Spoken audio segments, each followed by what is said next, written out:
Well, Mount Rushmore is one of America's most iconic monuments. But now the United Nations claims the National Memorial is built on sacred land and should immediately be handed over to Native American control. Trace Gallagher has more live from our West Coast newsroom. Trace?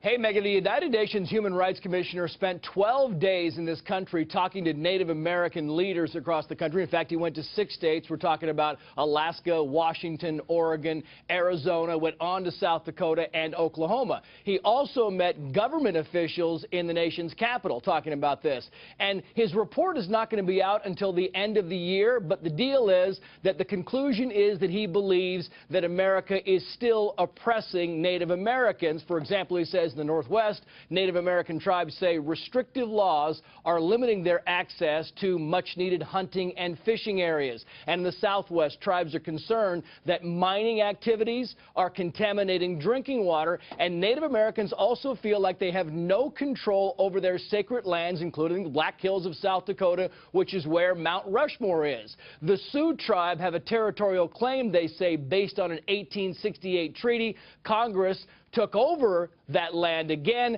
and then the Supreme Court ruled that that seizure was not legal, and so now the Sioux gets compensation. We contacted the State Department, or the Interior Department rather. They said contact the Parks Department, and the Parks Department sent us this response, quote, "I'm sorry, but this is happening so quickly that at this point we have no comment on this." Now, this report, by the way, is not binding by any stretch, Megan, but it does carry a bit of influence when it comes out at the end of the year. UN wants all this land given back to Native Americans.